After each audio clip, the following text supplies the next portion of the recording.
I was Navy volunteer during the Korean War. Fortunately,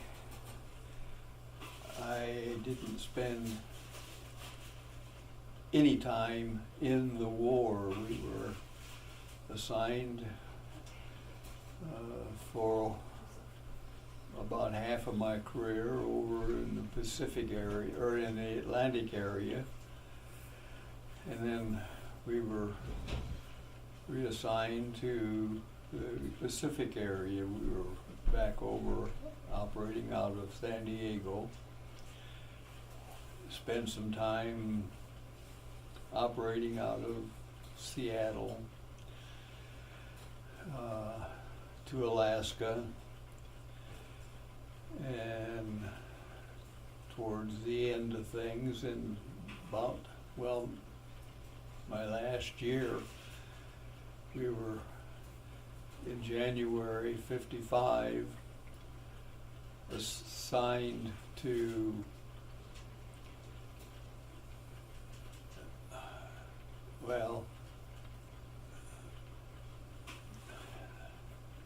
we were going to be assigned to the Marshall Islands, and so that was we went through Hawaii out to the Marshall Islands, and the project was going to be the testing, detonation of our hydrogen bomb.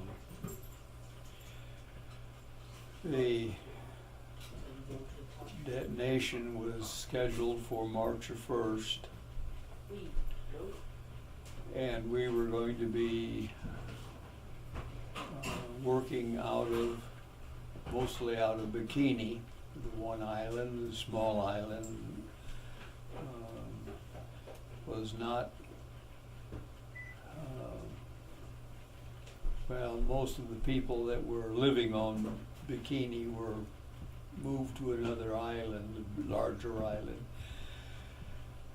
And we had a construction crew that was assigned to our ship, and this construction crew was going to be going each day from our ship into the Bikini Island to establish the necessary needed construction to allow the detonation of the nuclear bomb. The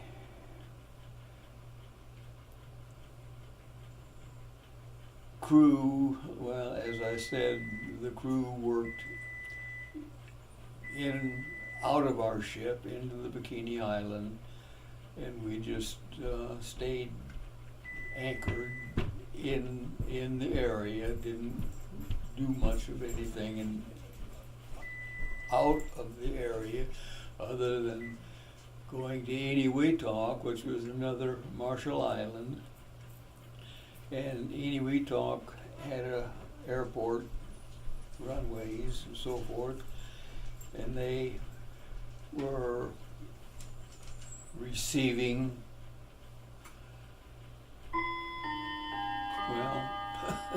all sorts of stuff shipped in, but the bomb itself was going to be shipped into Eniwetok, not shipped in, it was coming in by air. And we then went from Bikini to Eniwetok, picked up the bomb and transported it back to be installed in the tower on Bikini, and that's where it was going to be detonated.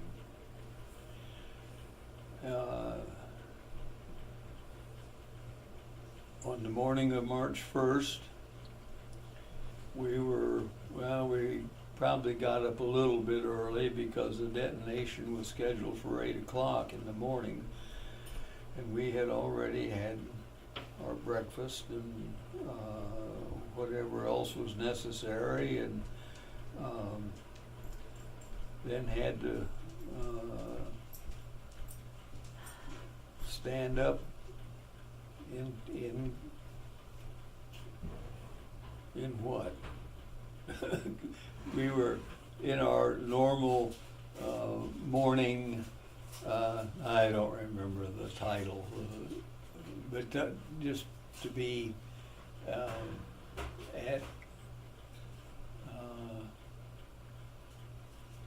what do we call it?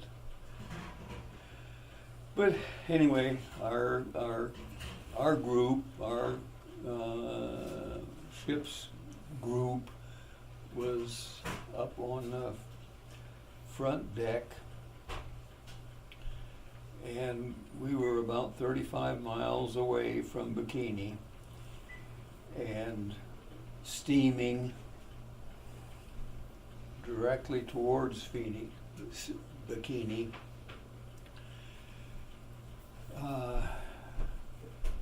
We were all basically at attention, but standing with our backs to the detonation, the blast, and we were instructed to have our eyes closed, and with our backs to the detonation. I had on a pair of I don't remember, just sunglasses, or I think just sunglasses, but I could look at the sun, and it didn't, I didn't see much, but with my eyes closed, my back to the blast, and with those sunglasses on, at 8 o'clock, I saw light. It wasn't in my eyes, it wasn't bright, but it was light. And just with the sunglasses and my back and eyes closed and so forth, I shouldn't have seen anything, but we did. We all saw a brightness. Just after the initial detonation, we were able to turn around and look at the cloud, what do they call it? The mushroom cloud. Mushroom cloud, thank you. And then in just a couple of minutes, we were released from standing at attention, and we'd all just kind of gone our way on the ship. And the first Monday of the month, or the first of the month, that was payday, so we were going to get paid then that morning. So we were just sitting around out waiting to line up to go down to the room where the pay was being put out. And we're sitting there, and well, it looks like it's snowing. And there was white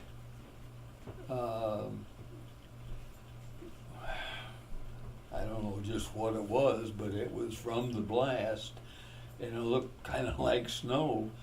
And they, well, that was hazardous, and they ordered us to go all go inside the ship and close it up from the outside, and we stayed that way for into the next day. I don't remember just whether it was any more than one day, but before we were ordered to go retire into the ship, we experienced the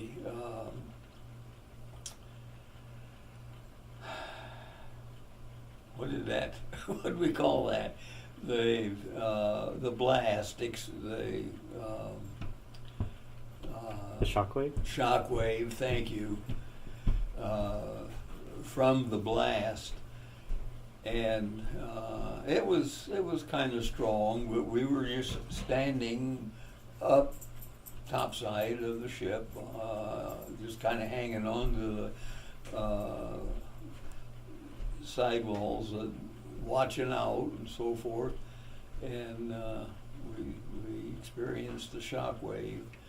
It didn't hurt us or anything like that, but we could feel it and we could see it coming. It looked like a sheet of glass that was just this edge down into the water and the top edge up into the sky.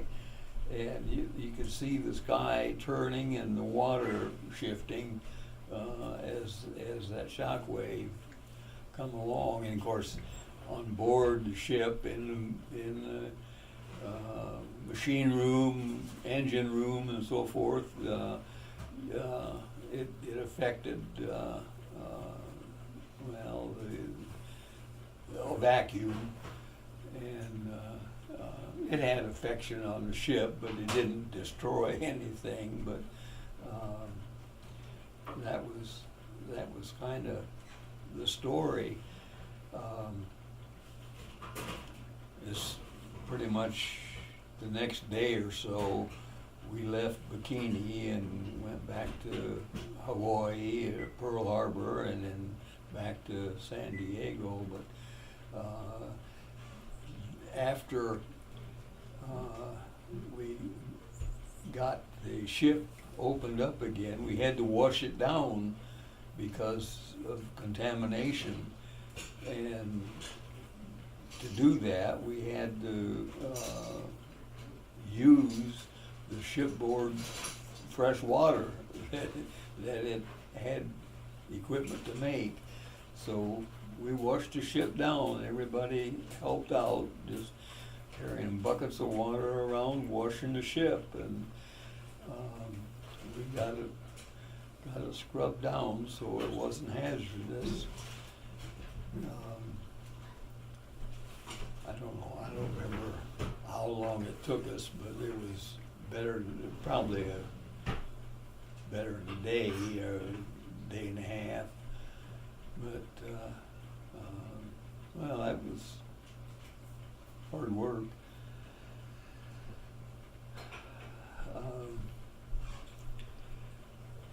What? Do you know how far away you were? From the blast? From the blast. 35 miles. 35 miles. Right around 35 miles. We were 35 miles when we started heading in that direction. We didn't go very far. So we were 30 to 35 miles away. And we were a little bit later than that. We were closer in to the island. But we felt the detonation and the shock wave and so forth out at that, around that distance from the blast. Of course, it was bright as a Dickens, so if we'd have been open-eyed and looking at it, that would not have been good.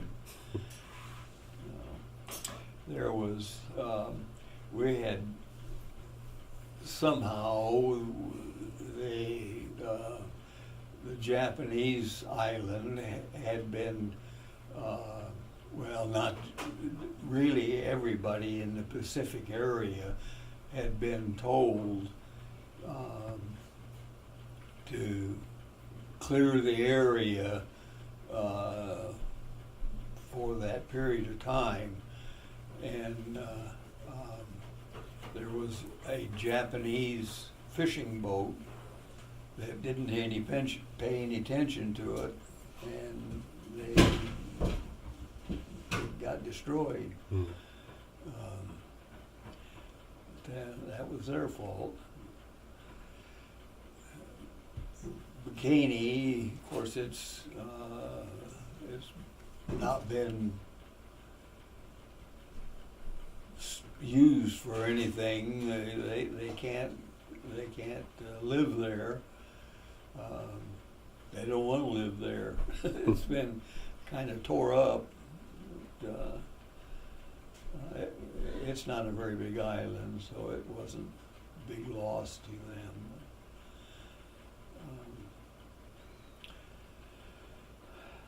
That was What ship were you on? USS Belle Grove. The Belle Grove, right? It was, it was an LSD, landing ship dock. It had what they called the well deck, which basically there was a tailgate on the Belle Grove on the ship that lowered, and that lower deck could be, I don't know, we could have 4 or 5 feet of water in it, and we could take small vessels aboard to repair, or during invasions we could carry a bunch of landing craft and different things. But on the well deck we would carry the bomb in a small craft in the well deck.